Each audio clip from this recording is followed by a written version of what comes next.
అందరికీ హాయ్ అండి. Welcome to Bindu's revolt. అందరూ ఎలా ఉన్నారు? బాగున్నారా? నేనైతే చాలా బాగున్నాను. మీరు కూడా చాలా చాలా బాగుండాలి. ఆ శ్రీనివాసుడు ఆశీస్సులు మీ అందరిపైన ఉండాలని మనస్ఫూర్తిగా కోరుకుంటూ ఇవాల్టి నా మార్నింగ్ రొటీన్ని స్టార్ట్ చేసేస్తున్నాను. ఈ మార్నింగ్ రొటీన్లో చాలా విషయాలే చెప్పబోతున్నాను. వెయిట్ లాస్ గురించి చెప్పబోతున్నాను. మా అమ్మమ్మ చేసే ఒక స్పెషల్ రెసిపీని కూడా మా అమ్మమ్మ ఏ విధంగా చేస్తారో అదే స్టైల్లో చూపించబోతున్నాను. చాలా మంచి రెసిపీస్ ఉన్నాయండి వాటి వీడియోలో. ఎక్కడా స్కిప్ చేయకుండా చూడండి. ఖచ్చితంగా సబ్స్క్రైబ్ చేసుకోండి. ఇలాంటి వీడియోస్ మీకు నేను ఇలా అప్లోడ్ చేయగానే అలా మీకు నోటిఫికేషన్ వచ్చేస్తుంది. అలాగే ఒక చిన్న లైక్ చేయండి.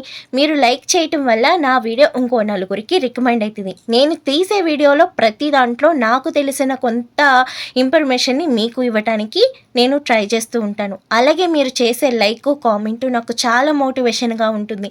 మరిన్ని వీడియోస్ ఇలాంటివి తీయడానికి నాకు చాలా ఎంకరేజ్గా ఉంటుంది. ఖచ్చితంగా లైక్ చేయండి, షేర్ చేయండి. అలాగే ఇంకా ప్రొద్దున్నే లేచేటప్పటికి లేట్ అయిపోయింది. ఇంకా లేట్గా లేచాము అంటే ఆ ఉరుకులు పరుగులు మామూలుగా ఉండవు. ఇంట్లో వాళ్ళకి టైం టు టైం ఇచ్చి వాళ్ళకి ఒక మంచి అలవాటు నేర్పాలి అనుకుంటే ఎప్పుడైనా ఒకసారి మనం చిన్నగా లేట్ అయ్యామంటే మనం నేర్పాలి అనుకున్నదే మనకే పనిష్మెంట్గా మారుతూ ఉంటుంది. అదిగో నువ్వు ఈ టైంకి ఇవ్వలేదు, ఓ 4 రోజులు చెప్తావు మళ్ళీ చెయ్యట్లేదు అనేసి అంటూ ఉంటాం. మనము అన్ని వేళలా ఒకేలా చేయటానికి ఏమైనా రోబోట్లుమా? మనము మనుషులమే. అప్పుడప్పుడు బద్ధకంగా అనిపిస్తుంది, కొన్నిసార్లు నీరసంగా ఉంటుంది, కొన్నిసార్లు ఏంటో డల్గా ఉంటుంది. కొన్నిసార్లు ఆడవాళ్ళని అర్థం చేసుకొని వాళ్ళకి కొంచెం స్పేస్ ఇస్తే ఆటోమేటిక్గా సెట్ అయిపోయి అన్ని పనులు చకచకా చేసుకెళ్తారు. ఆ చిన్న చిన్న వెసులుబాట్లు మగవాళ్ళు ఇంట్లో చేసుకుంటూ ఉండాలి. అన్ని వేళలా ఒకేలా అవ్వాలి అంటే చాలా కష్టమండి. ఎందుకంటే అన్ని రకాలుగా అన్ని రోజులు ఒకేలాగా ఉండవు. ఆడవాళ్ళు చాలా చాలా ఒత్తిడిని ఎదుర్కొంటూ ఉంటారు. ఒక పని ఒకలం చేసుకుంటే పర్లేదు, నలుగురు పని ఒక్కలే చేయాలంటే ఎంత కష్టం అన్నది ఒకసారి ఆలోచిస్తే అర్థమవుతుంది. ఈ వీడియో మా వారికి కూడా నేను షేర్ చేస్తాను. ఎందుకంటే కొన్నిసార్లు అర్థం చేసుకోవాలి వైఫ్ని. ఎందుకంటే అన్నీ సక్రమంగా టైం టు టైం అందించే భార్య ఒక్కొక్కసారి టైం దాటి ఇస్తుంది అంటే తనకి హెల్త్ బాగోలేదనో, మనసు బాగోలేదనో, లేదు అంటారా తనకి ఏదైనా కొన్ని రీజన్స్ ఉన్నాయనో అని అర్థం చేసుకోవాలి. మీకు డైలీ లేట్ అయిపోతే కనుక అప్పుడు అడిగిన అన్న తప్పు లేదు, కానీ కొన్నిసార్లు అయినప్పుడు మాత్రం అడ్జస్ట్ అవ్వాలి. ఇది అందరినీ కూడా నేను రిక్వెస్ట్ చేస్తున్న, ఆడవాళ్ళ పరిస్థితుల్ని అర్థం చేసుకోండి. ఎందుకంటే మాకు మానసిక ఒత్తిడి చాలా ఉంటుంది. ఇంట్లోనే ఉంటారుగా, మీకేంటి మానసిక ఒత్తిడి అంటే, మేము ఇంట్లో తల్లి నలుగురికి చెయ్యాలి అంటే ఒక పర్సన్ ఎంత సఫర్ అవుతారు, ఎంత ఒత్తిడిగా ఫీల్ అవుతారు అన్నది అర్థం చేసుకోవాలి. ఇంకా వంటింట్లో పనులన్నీ చేసుకుని వచ్చేసాను. ఇంక ఎంత చెప్పుకున్నా ఎన్ని చేసినా మన బాధలు పోవు. కాకపోతే ఏంటంటే కొంచెం మనసుకి ఊరటగా అనిపిస్తూ ఉంటుంది ఏదైనా ఎవరితో అయినా చెప్పుకుంటే. నాకు ఇంకెవరున్నారు మీకంటే, ఇంక అందుకని మీతోనే చెప్పుకుంటున్నాను అనమాట. అలాగే ఈ వీడియోని మా వారికి షేర్ చేస్తాను. ఖచ్చితంగా మీ ఇంట్లో కూడా ఇలా అర్థం చేసుకోకపోతే ఖచ్చితంగా మీ హస్బెండ్లకు కూడా షేర్ చేయండి. ఎందుకంటే వాళ్ళకి తెలియకపోవచ్చు, కొన్నిసార్లు అర్థం చేసుకోలేకపోవచ్చు. ఒక్కసారి మనం చెప్పి చూసినా, వాళ్ళని అడిగినా సరే వాళ్ళు అర్థం చేసుకుంటారు. ఎందుకంటే మనల్ని అర్థం చేసుకునే వాళ్ళు ఎవరు ఉంటారు? మన ఇంట్లో ఉన్న వాళ్ళే మనల్ని అర్థం చేసుకోవాలి. కాబట్టి వాళ్ళకి చక్కగా అర్థమవుతుంది. ఇంకా కింద ముగ్గు వేసేసాను. ఇంకా వంటిల్లు అంతా సదిరేసుకుని అన్నీ శుభ్రం చేసేసుకున్నాను. ఇంక ఇప్పుడు పిల్లలకి పాలైతే కలిపిచ్చేసాను, మా వారికి టీ పెట్టిచ్చేసాను. అలాగే నేను కూడా టీ వడగట్టేసుకుంటున్నాను. ఇంకా మా వారికి వడగట్టేసి నేను వడగట్టుకుంటాం మర్చిపోయాను అనమాట. ఇంక ఇప్పుడైతే నేను వడగట్టేసుకొని కొద్దిగా టీ అయితే తాగిస్తున్నాను. ఇదే నా బ్రేక్ఫాస్ట్ అనమాట. ఎందుకంటే నాకు టీ తాగకపోతే నాకు మైగ్రేన్ హెడేక్ వచ్చేస్తుంది. ఇంక అందుకోసమని ఇంక ఇంట్లో ఎప్పుడు పిండిలు లేవు, ఇంకా ఉప్మా రవ్వ కూడా లేదు అన్నప్పుడు ఇలాంటి దోశలు వేస్తూ ఉంటా. చాలా బాగుంటాయి, చాలా సింపుల్గా అయిపోతాయి అనమాట. పైన క్రిస్పీగా లోపల మెత్తగా చాలా బాగుంటాయి. ఇప్పుడు 4 టేబుల్ స్పూన్ల గోధుమ పిండి తీసుకుని అందులో రుచికి సరిపడగా సాల్ట్, అలాగే కొద్దిగా కారం వేసుకుంటున్నాను. ఇందులో పచ్చడి లేకపోయినా సరే హాయిగా తినేయచ్చు. ఇప్పుడు ఇదంతా పిండిని కలిపేసుకుని ఇప్పుడు అట్టు పిండికి సరిపడగా కన్సిస్టెన్సీలో వాటర్ వేసి కలిపేసుకుంటున్నాను. ఉండలు లేకుండా కలుపుకోండి. చేత్తో చేత్తోనే కలుపుకోండి, ఏ ఇబ్బంది లేదు. ఎందుకంటే నేను చేతిని ఎన్నోసార్లు కడుగుతూ ఉంటాను. ఏదైనా ఒక గిన్నె పట్టుకున్నా, గ్లాస్ పట్టుకున్నా ఎమ్మటనే వెళ్ళి చేతులు కడిగేసుకుంటాం. మనం చేత్తో చేసినంత ఉత్తమం గరిటెలు వాటిల్లో పెడితే రాదు. అందుకని నేను చేత్తోనే మ్యాక్సిమం ఇంట్లో పనులన్నీ చేసుకుంటూ ఉంటాను. ఇంక ఇలాగా పిండినంతా శుభ్రంగా ఉండలు లేకుండా పిసుకుతూ కలిపేసుకోండి. ఇలా కలిపేసుకున్న పిండిలో కొద్దిగా వాటర్ వేసేసి, ఎందుకంటే పిండి నానేటప్పటికి కొంచెం గట్టిపడిద్ది, అందుకని కొంచెం వాటర్ అనేది ఎక్స్ట్రాగా వేసేసుకున్నాను. మూత పెట్టేసి ఒక పావు గంట సేపు పక్కన పెట్టేశాను. అంటే నేను టీ తాగొచ్చేంతసేపు అది పక్కన ఉంటుంది. ఇంకా ఎక్కువ నానాల్సిన అవసరం కూడా లేదు. హాయిగా టీ తాగేసి అయితే వచ్చేసాను. ఇంకా దోశలు అయితే వేసేద్దాము. అట్ల పెనాన్ని అయితే పొయ్యి మీద పెట్టేసుకున్నా. ఇప్పుడు ఇంకో పక్కన పొయ్యిలకి ఇచ్చేసి మా వారికి రాత్రి ఆమ్లెట్ వేశాను. ఆయన అయితే తినలేదనమాట. ఇంక ఈ పూటే పెట్టేస్తున్నాను. నైట్ ఆయన తినకపోతే కనుక ప్రొద్దున్నే అది తినేస్తూ ఉంటారు. మా ఇంట్లో ఇలాంటి వెసులుబాటు ఉంది. నేను నైట్ ఇవి తిన్ను అలాంటివి అనరు. ఫుడ్ని అసలు వేస్ట్ చేయం. ఎందుకంటే ఆ ఫుడ్ కోసం ఎంతో కష్టపడితేనే కానీ అది మన చేతికి రాదు.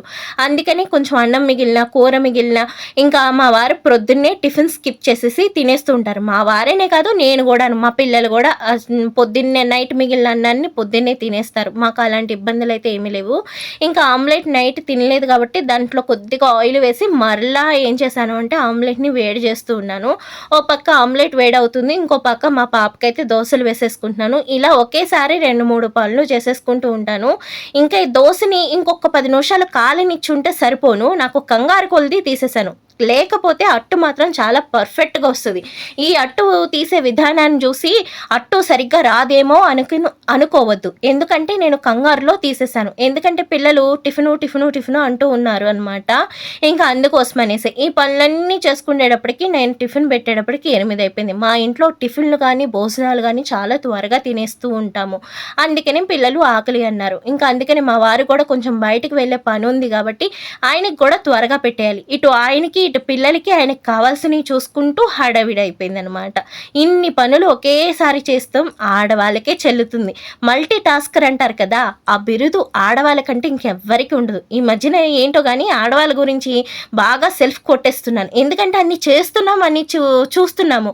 నిజంగా ఆడవాళ్ళు చేసే పనులు మగవాళ్ళకి ఒకసారి ఇచ్చి చేయమంటే అస్సలు చేయలేరు. ఎందుకంటే అన్ని పనులు చేసి కూడా మనం అలసిపోము, ఇంకా చేయాలనిపిస్తుంది. మనకి చేసే కొలది పనులు ఇంకా చేయాలి అనిపిస్తూ ఉంటుంది. ఇగోండి ఈ విధంగా అట్టినైతే చక్కగా కాల్చేసుకున్నాను. ఇరిగిపోయింది కదా, కింద అయితే పడిపోయింది అనమాట. పొయ్యిని 4 సార్లు తోముతాను కాబట్టి తీసేసుకున్నాను. మొన్న ఎవరో కానీ చపాతీ కింద పడిపోయింది, అదే మీరు తినేశారు అనేసి అని అన్నారు. పొయ్యిని గట్టుని నేను ఎన్నిసార్లు తుడుస్తున్నానో మీరు చూస్తున్నారు. నేల మీద పడితే తినకూడదు కానీ పొయ్యి మీద గట్టు మీద పడితే తినచ్చని నా అభిప్రాయం. అందుకని తినేసాం సిస్టర్. అండ్ అందుకని మీకు ఈ వీడియోలో కూడా చెప్తున్నాను, ఒక్కోసారి హడావిల్లో కింద జారినా సరే నేను తీసుకుని తినేస్తూ ఉంటాను. నాకు పెద్ద ఇబ్బందులు అయితే ఏమనిపించదు అనమాట. కాకపోతే కొంచెం మరీ నీట్గా ఉండే వాళ్ళకి చూసినప్పుడు ఓహో ఈవిడ ఇలా చేసేస్తుంది తినేస్తుంది అని మీకు అనిపించవచ్చు. కాకపోతే నేను చేసే హడావిడిలో నాకు అది అలవాటైపోయిందనమాట. ఇంకా మా పాపకి కూడా దోశ వేసాను. చూసారా సెకండ్ దోశ ఎంత నీట్గా ఎంత పర్ఫెక్ట్గా వచ్చిందో. ఇంకా కొంచెం అట్టు మిగిలిందనమాట. వీళ్ళు మధ్యలో మళ్ళీ ఆకలి అంటే ఆ దోశ వేయచ్చు అనేసి ఎప్పుడు కూడా నేను కొంచెం ఎక్స్ట్రాగానే పిండి కలుపుతూ ఉంటాను. పిల్లలు ఎప్పుడు ఆకలి అంటారో ఎప్పుడు అడుగుతారో తెలియదు కాబట్టి ఇలా ముందస్తు జాగ్రత్తగా ఉంచుకుంటాం మంచిది. ఇంకా పిల్లల టిఫిన్లు వాళ్ళకి తినిపించేయటం, మా వారు తినటము, మా వారు బయటికి వెళ్తాం కూడా జరిగిపోయింది అనమాట. ఇంక ఇవన్నీ కూడా సదిరేసుకుంటున్నాను. ఇవన్నీ సదురుకుని ఎక్కడ పెట్టేసుకుని తోమేసుకుని కడిగేసుకుంటేనే కానీ నాకు హాయిగా అనిపించదు. వంటింట్లో పని మాత్రం ఎంత చేసినా కనిపిస్తూనే ఉంటుంది. నేను రోజు మొత్తం ఇలా వంటింట్లోనే ఉంటాను. నాకు ఇష్టమైన ప్లేస్ ఏది అంటే వంటిల్లే. ఆల్మోస్ట్ ఆడవాళ్ళందరూ కూడా ఇలా వంటింట్లోనే ఉంటారు. ఎవరో కొంతమందికి అదృష్టవంతులకి వంటింట్లో పనులు తక్కువ ఉంటాయి. అంటే వాళ్ళు చేసుకునే ప్లానింగ్ని బట్టి కొంతమందికి ఏంటంటే వంటింట్లోనే ఉండాలి, వంటింట్లోనే కూర్చోవాలి, అలా అయిపోతూ ఉంటుంది. ఏంటో మరి నాకు అనిపిస్తుండే త్వరగా అన్ని పనులు చేసుకొని పక్కకి వెళ్ళిపోదాము అనుకుంటాను కానీ అస్సలు కుదరదండి. ఇంకా టీలు టిఫిన్లు అయ్యాక భోజనాలు అయ్యాక మళ్ళీ సాయంకాలం స్నాక్లు, అలాగే ఏదో ఒక రూపైన వంటింట్లో వంటింట్లో ఉంటూనే ఉంటానన్నమాట. ఒక్కొక్కసారి అనిపిస్తది వంటిల్లుకి హాలిడే ఇచ్చేసి ఎక్కడికైనా ఓ 4 రోజులు వెళ్ళిపోదామా అని. ఎక్కడికి వెళ్తాను చెప్పండి, వంటిల్లుని వదిలి ఒక్క పూట కూడా ఉండను. జ్వరం వచ్చినా సరే నేనొచ్చి వంటింట్లో ఏదో ఒకటి అలా సదురుతూనే ఉంటాను. మా వారంటారు కాసేపైనా రెస్ట్ తీసుకోవచ్చు కదా అని. అబ్బే నాకసలు రెస్ట్ అంటే నచ్చదు. ఇగోండి ఇలా మా పాప అయితే చల్లమిరపకాయలైతే తెచ్చి పెట్టేస్తూ ఉంటుంది. ఎందుకంటే ఇలా పిల్లలతో పనులు చేపించటం చాలా మంచి అలవాటండి. మనం ఏం చేస్తున్నాం, ఎలా చేస్తున్నాం అన్నది పిల్లలు నేర్చుకుంటూ ఉంటారు. మా అమ్మమ్మ కూడా మాతోటి ఇలాంటి చిన్న చిన్న పనులు చేయించేవారు. కాబట్టే నాకు ఇప్పుడు ఈ పనులన్నీ కూడా చాలా బాగా తెలుసు. పెద్దవాళ్ళు ఎలా చేస్తారో అంత క్లారిటీగా నాకు తెలుసు అంటే మా అమ్మమ్మ నాతో చెప్పి చేయించేవారు. కాబట్టి నాకు ఇవన్నీ కూడా చాలా బాగా తెలుసు. ఇగోండి ఇవాళ గోంగూర పచ్చడి అయితే చేస్తున్నా. గోంగూర నల్ల కారం చాలా బాగుంటుంది. మనం ఎప్పుడు చేసుకునే గోంగూర పచ్చడి కంటే కూడా ఇది చాలా డిఫరెంట్గా ఉంటుంది. అసలు ఈ పచ్చడి మూత తీసి చూస్తేనే చాలు ఆ ప్రదేశం అంతా కూడా ఆ పచ్చడి ఫ్లేవర్ తోటి మొత్తం నిండిపోతుంది. అంత బాగుంటుంది. అసలు ఆ పచ్చడి చేస్తూ ఉంటేనే నా నోట్లో నుంచి నీళ్ళు ఊరిని అండి, మాటల్లో చెప్పలేను. ఇది మా అమ్మమ్మ స్పెషల్ రెసిపీ. కొంతమందికి చూడండి సిగ్నేచర్ రెసిపీస్ అంటారు కదా, ఇది మా అమ్మమ్మ సిగ్నేచర్ రెసిపీస్లో ఇదొకటి. మా అమ్మమ్మ చాలా బాగా వంటలు చేస్తారు. అసలు ఏమీ లేదు అనుకుంటే దొడ్డులో ఉండేటువంటి గంగబాయిల కూరతో కూడా అమృతం లాంటి పప్పును వండుతూ ఉంటారు. ఆవిడ వంట చేసే విధానం, ఆవిడ చేతిలో ఏదో మహత్యం ఉందనుకోండి, అది భగవంతుడి దయ వల్ల నాకు కొంచెం వచ్చిందని చెప్పుకోవచ్చు అనమాట. అలాగే మా నాన్నగారు కూడా మంచి వంట కుక్ అనమాట. మా నాన్నగారు కూడా చాలా బాగా వండుతూ ఉంటారు. మా నాన్నగారి తర్వాత నాకు అంత రుచి వచ్చింది అనేసి అంటూ ఉంటారు చుట్టాల్లో. అలా అన్నప్పుడు మాత్రం చాలా ఆనందంగా అనిపిస్తూ ఉంటుంది. ఇంకా పచ్చడికి కావాల్సిన ఎండుమిరపకాయలు, ధనియాలు, అలాగే జీలకర్ర, పొట్టు మినపప్పు, అలాగే పచ్చెనపప్పు, కొద్దిగా వెల్లుల్లి రెబ్బలు తీసుకున్నాను. ఎండుమిరపకాయలు తోడాలు తీసి పక్కన పెట్టేసుకున్నాను. ఇప్పుడు పచ్చడికి కావాల్సిన గోంగూరని శుభ్రంగా కడిగేసి అందులో ఉండేటువంటి నీరంతా వాడిపోయాక ఇలాగా సన్నగా కట్ చేసేసుకుంటున్నా. ఎందుకంటే మా వారికి ఆకుగా వస్తే నచ్చదు. ఇంకా అందుకోసం అనేసి ఇలా కోస్తూ ఉంటాను. కానీ గోంగూర పచ్చడి ఆకులాగా ఇష్టపడే వాళ్ళకైతే అసలు కట్ చేయాల్సిన అవసరం లేదు. ఆకు పలంగా వేసేయండి. ఆ విధమైన పచ్చడి చాలా బాగుంటుంది. ఇంకా అలాగే పచ్చెనపప్పు ఎగురు కోసం అనేసి పచ్చెనపప్పుని ఒక 2 గంటల సేపు నానబెట్టేసి శుభ్రంగా కడిగేసి ఇగోండి ఈ పప్పుని ఈ గిన్నెలో వేసేసుకుంటున్నాను. ఇప్పుడు ఈ పప్పుని కొంచెం మెత్తగా ఉడికేదాకా బద్దగా ఉడికేదాకా ఉడికించుకోవాలి. ఎందుకంటే నన్ను ఒక సిస్టర్ వెజ్ కర్రీస్ చూపించమన్నారు కదా, ఆవిడ కోసమే రోజుకు ఒక వెజ్ కర్రీ అయితే చూపిస్తున్నాను. ఇప్పుడు ఈ పచ్చెనపప్పు కర్రీ చూపించే ప్లేస్లో మీరు పచ్చి బీన్స్, కిడ్నీ బీన్స్, లేదంటారా పెసలు, ఇలా రకరకాలుగా కూడా ఈ రెసిపీని చేయొచ్చు. కాకపోతే నేను పచ్చెనపప్పు ఇప్పుడు ఇంట్లో నాకు అందుబాటుగా ఉంది కాబట్టి పచ్చెనపప్పుతో చూపిస్తున్నాను. లేదంటే మీరు కిడ్నీ బీన్స్తో కూడా వీటిని చేయొచ్చు. చాలా బాగుంటుంది, సింపుల్గా ఉంటుంది. ఇంకా పచ్చెనపప్పు ఉడికేలోపుగా నేను పచ్చడికి కావాల్సిన పప్పులు వేపుకుండం కోసం అనేసి మూకిడి పెట్టి కొద్దిగా ఆయిల్ వేసి 1 టేబుల్ స్పూన్ ఆయిల్ వేసి పొట్టు మినపప్పు అలాగే పచ్చెనపప్పు కూడా వేసుకుని వేపుకుంటున్నాను. పొట్టు మినపప్పు అంటున్నాను కాబట్టి పొట్టు మినపప్పు కాదు, ఇది సాయిపప్పు. కాకపోతే నాకు అది వాడటం అలవాటైపోయి ఇంకా చెప్పేటప్పుడు కూడా పొట్టు మినపప్పు అంటున్నాను. సాయిపప్పు వేసుకున్నా. మీ దగ్గర పొట్టు మినపప్పు ఉంటే చాలా బేషుగ్గా వేసుకోవచ్చు, చాలా బాగుంటుంది. అలాగే జీలకర్ర, ధనియాలు కూడా వేసుకొని ఒక 5 నిమిషాల పాటు వేపుకున్నాక ఇప్పుడు ఒక పిక్క చింతపండు అయితే వేసుకున్నా. చింతపండు వేసుకోకపోతే అస్సలు రుచే బాగోదు. ఖచ్చితంగా చింతపండు వేసుకోవాలి నల్ల కారానికి. ఇప్పుడు దినుసులు, చింతపండు బాగా వేగాక ఇప్పుడు మనం తొడాలు తీసుకున్న ఎండుమిరపకాయలు కూడా వేసుకుని ఎండుమిరపకాయలు కలుపుతూనే వేపుకోవాలి. ఈ పచ్చడి చేయటానికి సహనం చాలా అవసరం. ఎందుకంటే ఇది కలుపుతూనే ఉండాలి. ఈవెన్గా ఏగేదాకా చక్కగా కలుపుతూనే ఉండాలి. ఇదిగోండి పచ్చిమిరపకాయ తొడాలు ఇలాగ నలిపితే చక్కగా నలిగిపోవాలన్నమాట.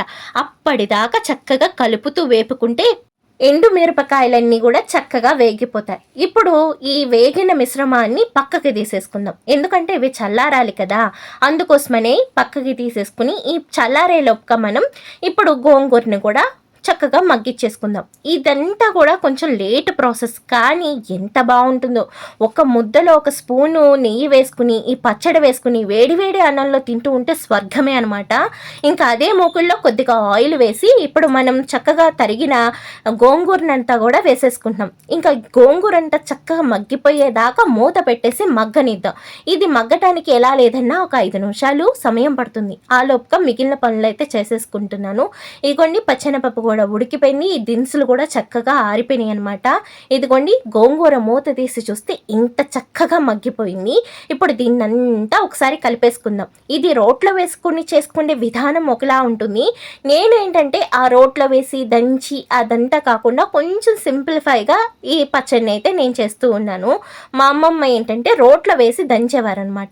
ఇప్పుడు రోట్లో అందరి దగ్గర ఉండట్లేదు, ఇప్పుడు ఫ్యాషన్ అవుతుంది, అందరూ కూడా చక్కగా రోట్లు మెయింటైన్ చేస్తున్నారు. లేని వాళ్ళ కోసం ఈ ప్రాసెస్. ఇప్పుడు ఇవన్నీ కూడా దినుసులు చల్లారిపోయినాయి కదా, ఇవన్నీ కూడా మిక్సీ జార్లో వేసేసుకుంటున్నాను.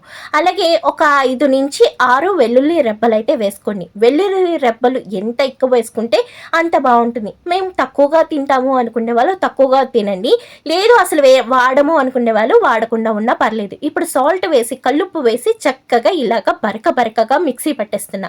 ఈ నల్ల కారం అన్నది కూడా ఎప్పుడు మెత్తగా మిక్సీ పట్టేయకూడదు, కొంచెం బరకగా తగులుతూ ఉంటేనే బాగుంటుంది. తినడానికైనా చక్కగా తినేటప్పుడు చాలా బాగుంటుంది అనమాట. ధనియాలు పప్పులు అలా అక్కడక్కడ నోటికి తగులుతూ ఉంటే ఒకసారి నేను చూపించిన విధంగా ఈ నల్లకారాన్ని తోటి ఈ పచ్చడి చేసి చూడండి, చాలా బాగుంటుంది. ఇప్పుడు స్టవ్ వెలిగించేసుకుని మళ్ళీ ఇదే మూకిల్లో కొద్దిగా ఆయిల్ వేసుకుంటున్నాను. ప్రాసెస్ ఇప్పుడే అయిపోయింది అనుకుంటున్నారా, ఇంకా చాలా ప్రాసెస్ ఉంది. ఇది కొంచెం లేట్గానే అవుతుంది అనమాట పచ్చడి. ఇప్పుడు మిక్సీ పట్టుకున్న ఈ నల్లకారాన్ని మొత్తం వేసేసుకుని నూనెలో ఒక 5 నిమిషాల పాటు వేగాలి. అంటే దీని రంగు ఎరుపు నుంచి నలుపు తిరిగేదాకా చక్కగా వేపుకోవాలి. హై ఫ్లేమ్లో పెట్టేసి వేపేశారు కాదండి, లో ఫ్లేమ్లో పెట్టుకుని చక్కగా జాగ్రత్తగా కలుపుతూ వేపుకోవాలి. ఇప్పుడు ఈ నల్లకారం అంతా తయారైపోయింది కదా, ఇప్పుడు మనం ఇందులో మగ్గించుకున్న గోంగూరను కూడా వేసేసుకోవాలి. గోంగూర వేసి చక్కగా గోంగూరలో నుంచి ఆయిల్ అంతా పైకి తేలేదాకా కలుపుతూ వేపుకోవాలి. అప్పుడే దీని పచ్చళ్ళలో ఉండేటువంటి రుచి మనకి తెలుస్తుంది. ఇది వేగుతూ ఉంటే వంటిల్లంతా గుమగుమలాడిపోయింది. కింద ఆంటీ గారు అడిగారంటే చూడండి ఎంత పరిమళం వస్తుందో. ఈ యొక్క పచ్చడి ఉందంటే చాలండి, ఇంకా కూరలు చారులు ఏం అవసరం లేదు. చక్కగా కొంచెం నెయ్యి వేసుకుని వేడి అన్నంలో ఒక స్పూన్ పచ్చడి వేసుకుని కలుపుకొని తింటూ ఉంటే స్వర్గం అనమాట. స్వర్గం అలా కళ్ళ ముందు వచ్చేస్తూ ఉంటుంది, అంత అమృతంలా ఉంటుందన్నమాట. కొద్దిగా ఉప్పు చాలలేదు, అందుకోసమనేసి కొద్దిగా ఉప్పు వేసుకుని అయితే కలిపేసుకున్నా. ఇంకా కారం విషయానికి వస్తే ఎంత ఘాటుగా ఉందో. నేను తీసుకున్న పచ్చిమిరపకాయలు చాలా ఘాటుగా ఉన్నాయి, అందుకోసమనేసి ఈ పచ్చడి ఘాటుగా ఉంటేనే బాగుంటుందండి, చప్పగా ఉంటే ఏం బాగోదన్నమాట. తింటూ ఉంటే కళ్ళంట నీళ్ళు ముక్కంట నీళ్ళు రావాలి, అప్పుడే ఆ పచ్చడిలో ఉండేటువంటి బ్యూటీని ఎంజాయ్ చేయగలుగుతాం, టేస్ట్ని ఎంజాయ్ చేయగలుగుతాం అనమాట. ఇదిగోండి ఇలా ఆయిల్ వదిలేస్తూ ఉంది అంటే మనకి పచ్చడి చక్కగా పర్ఫెక్ట్గా అయిపోయినట్టు అనమాట. ఇప్పుడు దీన్ని పక్కన పెట్టేసుకుందాం. ఈ పచ్చడి చల్లారే లోపుగా నేను మిగిలిన పనులు చేసుకుంటూ ఉంటాను. ఇదిగోండి ఈ లోపుగా రైస్ అయితే కడిగేసుకున్నాను, కడిగేసి పొయ్యి మీద పెట్టేసుకుంటున్నాను. రోజు కంటిన్యూ అయ్యండి రైస్ ఇలాగే వండుతా. ఇంకెప్పుడైనా కానీ సమయం లేదు ఇంకా హడావిడి అయిపోయింది అన్నప్పుడే కుక్కర్ పెడతాను, కానీ మ్యాక్సిమం కడిగేసే పెడతాను. ఎందుకంటే మేము తినేది వైట్ రైస్, మా వారికి షుగర్ ఉంది, అందులోనూ సన్నబియ్యం. ఎందుకంటే నాకు షుగర్ ఇంకా రావచ్చు, ఎందుకంటే నేను బోర్డర్ దగ్గరలో ఉన్నాను కాబట్టి ఇప్పుడు హెల్త్ మీద అంత జాగ్రత్త వచ్చింది. ఇంకేదొచ్చినా పర్లేదు కానీ షుగర్ వచ్చిందంటే ఇంక నోటిని కట్టేయాలి. నాకేమో నోటి జీపసాఫల్యం ఎక్కువ అనమాట. ఇంకా అందుకోసమనే ఇంక ఇప్పటి నుంచే అదుపు చేసుకుంటా ఉన్నాను.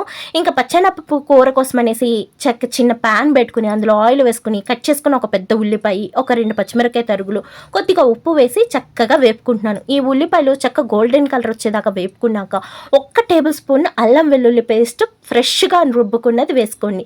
లేదు అంటారా ఫ్రిడ్జ్లో ఉన్నదైనా వేసేసుకోవచ్చు, ఏమీ నేను మనసు లేదు. ఈ అల్లం వెల్లుల్లి పేస్ట్ చక్కగా పచ్చివాసన పోయేదాకా వేపుకున్నాక ఇప్పుడు మనం చక్కగా ఉడకబెట్టుకున్న పచ్చెనపప్పు కూడా వేసుకుని ఒక్క 10 నిమిషాల పాటు ఈ మసాలాలో వేగనివ్వండి. చక్కగా ఒక 10 నిమిషాల తర్వాత చిటికెడంత పసుపు, అలాగే చిటికెడంత కారము, చిటికెడంత కాదులేండి ఒక 1/2 టేబుల్ స్పూన్ కారం, ఎందుకంటే పచ్చిమిరపకాయలు కూడా వేసుకున్నాం కదా, అందుకని కారాన్ని తగ్గించి వేసుకుని ఒక్కసారి కలిపేసి కారంలో పచ్చివాసన పోయేదాకా చక్కగా వేపుకోవాలన్నమాట. ఈ లోపుగా రైస్ కూడా కుక్ అయిందా లేదా అని చెక్ చేసుకున్నాను, కానీ ఇంకొంచేపు ఉడకాలన్నమాట. ఇంకా అందుకోసం అనేసి ఇప్పుడు మిగిలిన ప్రాసెస్ కాడికి కర్రీ కాడికి వచ్చేసాను. ఇప్పుడు ఒక గ్లాస్ వాటర్ వేసుకుని ఈ వాటర్ అంతా దగ్గర పడినిచ్చేసాము అంటే పచ్చెనపప్పు ఇగురు అయితే తయారైపోయింది. ఈ పచ్చెనపప్పు ఇగురు చేసే ప్రాసెస్లోనే మీరు పెసలతో చేయొచ్చు, ఉలవలతో చేయొచ్చు, అలాగే వచ్చే కిడ్నీ బీన్స్తో చేయొచ్చు, రకరకాలుగా చేయొచ్చు, అది మన ఇష్టం. నేనైతే ఇప్పుడు మీకు పచ్చెనపప్పుతో చేశాను. ఇదే ప్రాసెస్లో చాలా రకాలుగా చేయొచ్చు సిస్టర్, మీకు ఇది చాలా తేలికగా కూడా అయిపోతుంది, టేస్ట్ కూడా చాలా బాగుంటుంది. ఇంక ఇదే ప్యాన్లో నేను ఇంకా నిన్న చేసిన పులుసు ఉంది చూసారు, ఆ పులుసును కూడా వేసి వేడి చేసేస్తున్నాను. ఎప్పుడైనా కూర మిగిలింది అనుకోండి, ఇలాగా పొద్దుంది మధ్యాహ్నంది మరుసటి రోజుకి అలా వాడేస్తూ ఉంటాం, కానీ అసలు తీయమనమాట. నేనైతే కూరలు కానీ అన్నాను కానీ అసలు వేస్ట్ చేయడానికి ఒప్పుకోను. టిఫిన్ ఆపేసైనా రైస్ తినేయాలి. ఆల్మోస్ట్ అందరి ఇళ్లలో ఇదే విధానం ఉంటుంది. కొంతమంది మేము నైట్ వండింది తినము, మధ్యాహ్నం వండింది తినము అంటూ ఉంటారు, కానీ వారాలు చేసేవారు, అది కూడా అందరూ కాదులేండి, వారాలు చేసేవారు ఏంటంటే తినరు. ఎందుకంటే దీపారాధన దైవ ధ్యానం చేస్తారు కాబట్టి వాళ్ళు కొన్ని నియమాలు పాటించాలి కాబట్టి తప్పదు. ఇంకా మనం నార్మల్ లాంటి వాళ్ళైతే కూరలు అన్నాలు వేస్ట్ చేయకండి, ఇలాగా మరుసటి రోజైనా చక్కగా వాడేసుకోండి. ఇంట్లో మగవాళ్ళు తినరు అనుకుంటే ఆడవాళ్ళైనా తినేసేయండి. ఎందుకంటే ఆ కూరల కోసమే కదా, ఆ కూరలు నారల కోసం ఎంతమంది రైతులు శ్రమించి మనకి ఇస్తున్నారు అన్నది అదొక్కటి గుర్తుపెట్టుకున్నామంటే దేన్ని వృధాగా పడేయమనమాట. ఇగోండి ఇలాగా అన్నీ కూడా చక్కగా పేర్చేసుకున్నాను. వంట అయితే అయిపోయింది. ఈ లోపుగా నాకు పచ్చడి కూడా చల్లారిపోయింది. ఒక గిన్నెలోకి అయితే తీసి పెట్టేసుకుంటున్నా. నేను చూపించిన విధంగా చేస్తే కనుక ఒక 4 నెలలు 5 నెలలు బూజు అన్నది రాకుండా చక్కగా ఉంటుంది. కానీ అన్ని రోజులు మనం ఉంచంలేండి, ఒక వారం రోజుల్లో ఇది అయిపోతుంది అనమాట. వారం రోజులు టైం కూడా పట్టదు మా ఇంట్లో అయితే. నేను చేసిన పచ్చడి అంత టేస్టీగా ఉంటుంది. చెప్తున్నాను కదా, నాకు వంట నేను చేస్తే బాగుంటుంది అనే ప్రశంస అయితే నాకుంది.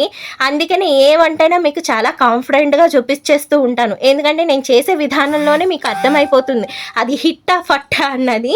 ఇంకా అదనమాట. ఇంకెక్కడ కూడా తుడిచేసుకుంటున్నాను.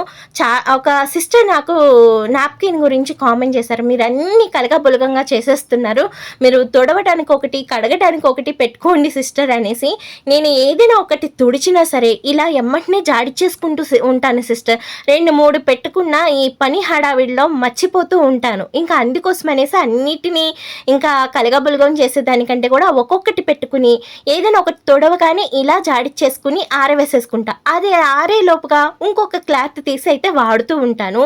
ఇలాగా 2 క్లాత్లను మాత్రమే నేను వంటింట్లో వాడుతూ ఉంటాను. అది రూల్గా పెట్టుకున్నాను. అండ్ మీరు చెప్పారు కాబట్టి డెఫినెట్గా నేను దేనికి దానికి సపరేట్గా పెట్టుకుంటానికి అలవాటు చేసుకుంటా. ఒకేసారి అలవాటు కావాలంటే నాకు కొంచెం కష్టం కదా, కొంచెం అర్థం చేసుకోండి. త్వరగా అయినా మీరు చెప్పింది నేను పాటించేస్తూ ఉంటా. ఇంకా వంట అయ్యాక సింకులు కొన్ని అంట్లు ఉన్నాయండి, ఆ అంట్లను కూడా శుభ్రంగా తోమేసుకున్నాను.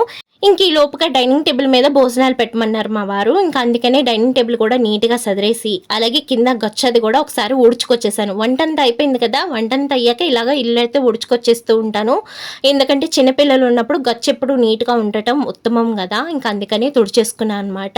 ఇంకా భోజనాలకు కావాల్సినవన్నీ పెట్టేశాను. ఇంకా తినేవాళ్ళు కూడా వచ్చేసారు. ఇంకా వడ్డించుకొని లాగిచ్చేయటమే. ఇగోండి నేను కూడా చక్కగా పచ్చడి వేసుకొని వేసుకొని హాయిగా తినేసాను అనమాట. తింటాలు కూడా అయిపోయినాయి.